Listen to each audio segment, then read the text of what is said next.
Bueno, muchos han accedido ya, muchos han accedido ya a la lectura, por lo menos a chusmear de qué se trata esta clase de política de ampliación de derechos.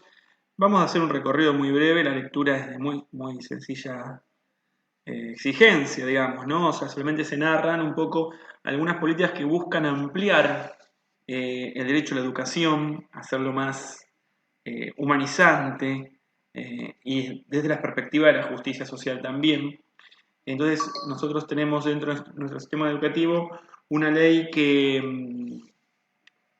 nos invita a la inclusión, que nos invita hasta la diversidad, que nos invita a hacer diferentes trayectorias, y en el que la centralidad del sistema está dada en el estudiante y su realidad, y esta debe también poder llevarse a cabo eh, a través de diferentes políticas que se implementan dentro de, que se conocen como políticas socioeducativas en muchos casos, que ayuden a esta ampliación de derechos, como muchas veces dijimos, no siempre están naturalizadas algunas cuestiones como para decir, bueno, surge la ley y de ese modo surge un nuevo modo de educación. No, necesitamos de un montón de acciones eh,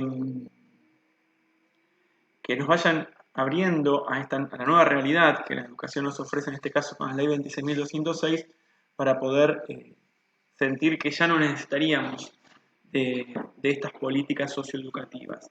Entonces, aquí vamos a encontrar la primera que se nombra es la educación intercultural bilingüe. La idea es que nosotros podamos eh,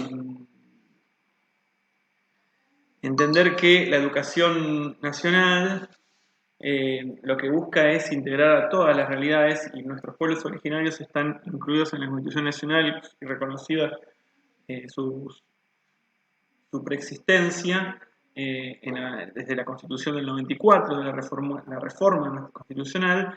Entonces, ahora hay que pensar también cómo integrar un montón de factores culturales para que no se pierdan, pero también para respetarlos, porque en muchas comunidades originarias todavía existe un intento de resguardar ciertas prácticas. Bueno, justamente la educación intercultural bilingüe trata de respetar este tipo de identidad y de cosmovisión de los pueblos originarios. Entonces, lo que se intenta, lo que se intenta es que existan maestros que puedan también enseñar dentro del sistema educativo tradicional en la lengua del pueblo originario que se encuentra el estudiante o el colegio emplazado, que se puedan recuperar algunas cuestiones culturales. Entonces, en algunos colegios, muy pocos, para ser sinceros, en Chubut existe una maestra tradicional y una maestra o un maestro en lengua mapuche, por ejemplo, ¿no? Entonces que tienen otro nombre que ahora yo no voy a decir porque no recuerdo cómo es, pero también existen de diferentes pueblos en diferentes lugares de Argentina.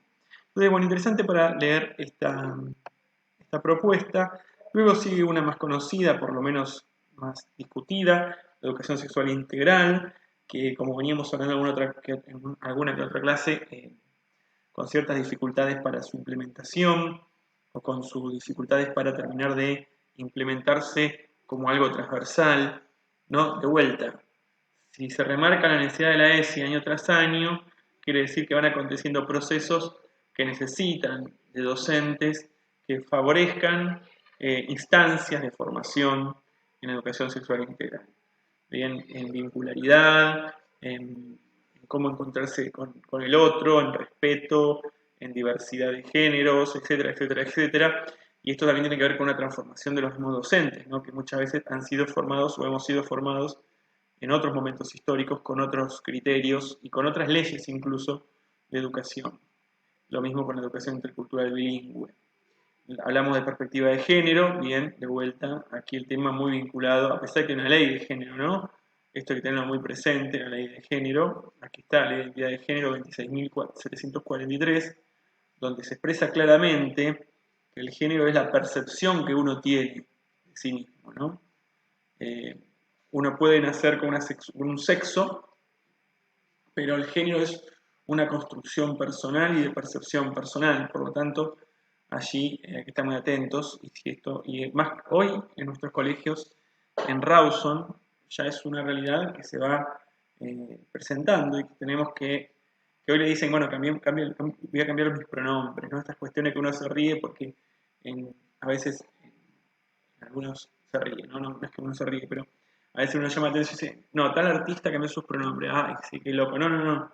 Es una realidad actual donde muchas chiques eh, se perciben, autoperciben de un modo distinto a su sexo biológico y entonces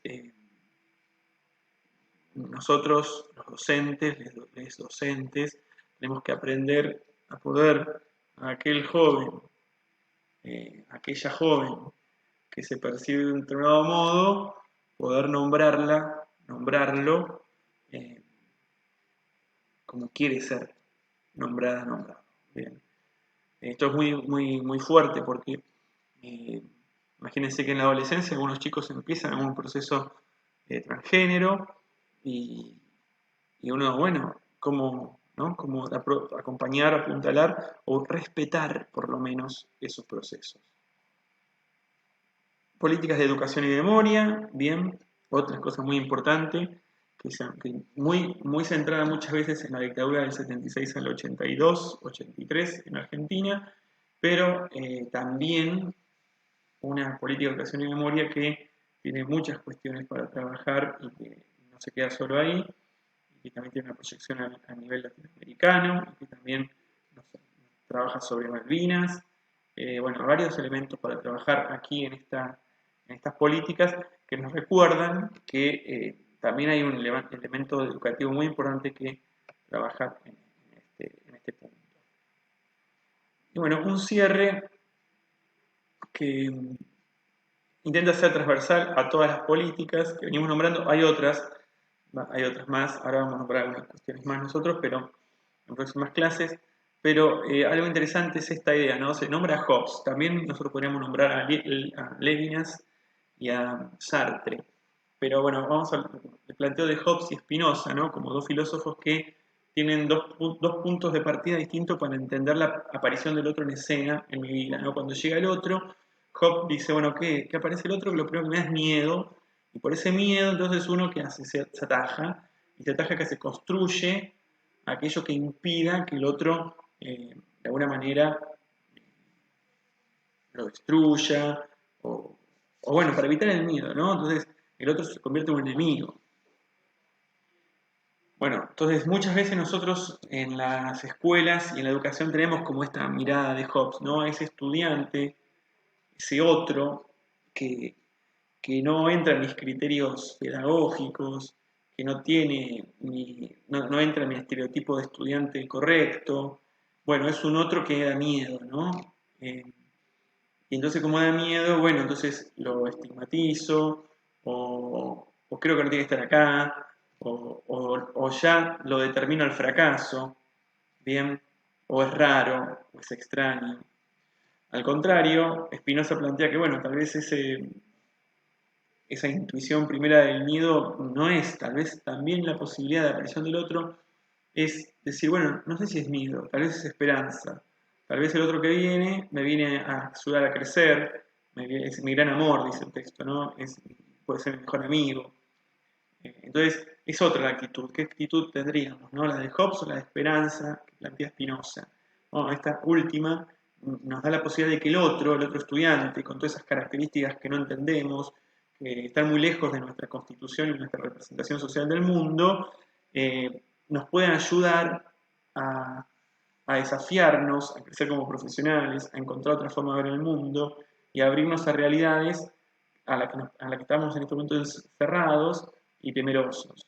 Entonces, bueno, el otro es una oportunidad de salir del encierro de sí mismo, de salir de los criterios personales, de estar anclado en cuestiones eh, que no nos permiten eh, ser más plenos y felices. Entonces, el desafío pasa por ahí, qué tipo de docente, ¿no? El tipo de docente que está en la lógica de los derechos humanos, que entiende la educación como un derecho, no puede ser un docente que en el otro o en el otro ve miedo, ve temor, ve algo a lo que defenderse. La persona que tiene que trabajar desde la óptica de derechos humanos es una persona que en Leotre encuentre la posibilidad de construcción, la posibilidad de crecimiento, la posibilidad de ser más humano. Y entonces, bueno, allí para pensar también nosotros cómo estamos eh, construyendo esa otredad que es el estudiante y cómo nos preparamos para ser docentes de perspectiva de derechos humanos eh, que en el otro, en el otro, encuentre una posibilidad de construir.